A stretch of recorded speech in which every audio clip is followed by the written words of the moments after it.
Okay, so I'm just making this video to make a quick explanation as to how I import words into Anki.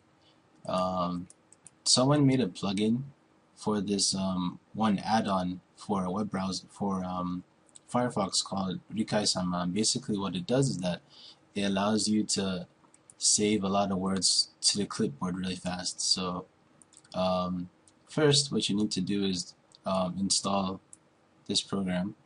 Well, it's not a program, it's a browser add-on called Rikai-sama, and I'll put the URL in the description. So first download that, and the feature in particular that we're interested in is the save feature right here, right? Basically what it does is that whenever you highlight a word, all you have to do is press S on your keyboard and it'll save it for you. And I'll demonstrate that in a second.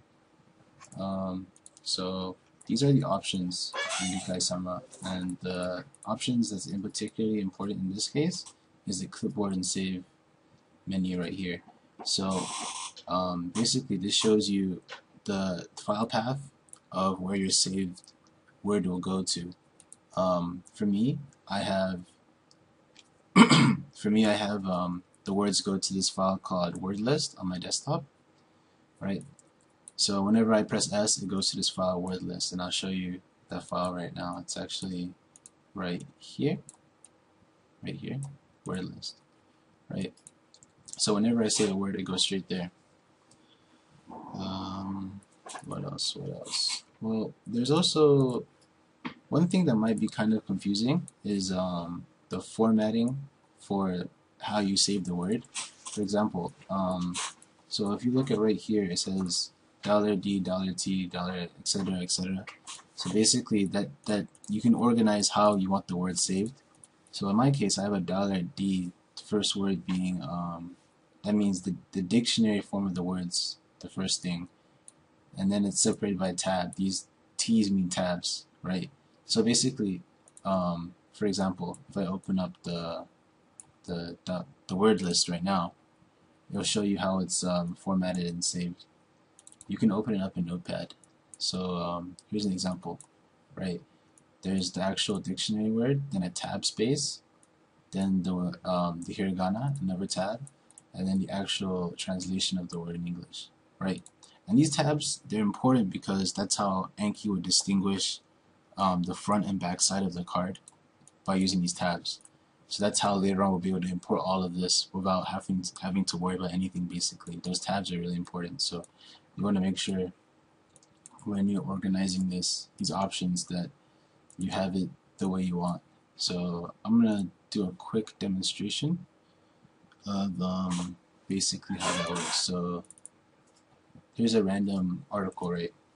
So let's say I'm reading this article and there's maybe a word I don't know, so let's find a word I don't know. Okay, so here's a word I don't know, right? So if you look at the top left right now, when I press S on this, the word saved came up right here. So basically what that means is that the word came into this file word list. Let me close this right now. So if I open it again, it'll probably show up. Well, I don't know, it's probably at the very bottom. So this file's actually gotten so big that it's actually kind of annoying to look at. In fact, I probably can't even find it, but it's in here now, basically. So now that I've saved that one word, well, let's save a couple more words just to make the example a little better. I guess I'll save like 2 more. Okay, save that. Yeah, I'll save that. Okay, so cool. So now, when we go to Anki, this is my deck for words, right? So I'm about to import the words I just saved into Anki. So you go to File, Import, you look for your word file, word list, and then this is the import menu, right? So the way I have it worked is that, well, this part's kind of weird to explain, but I feel like if you play around with it a little bit, it will make sense. Basically, there's a front, back, and field 3 in my deck. So the actual dictionary word goes in the front, the hiragana and also the English definition go into the back. But that takes a little practice, but it shouldn't be that hard. So basically, when I click import, it says 2 facts have been imported into the word list, right? So now 2 new words are in my deck, and now it's gone 2 words larger. So now it's part of my deck, and I didn't have to type anything manually. You just have to do a few clicks, and then you have new words into your deck just like that. So yeah, that's basically how it works. I'm sure there might be some confusing parts, but generally, once you get it set up, it's really convenient, and I would recommend it for anyone who's trying to learn a bunch of vocabulary at a fast pace. Yep, that's all.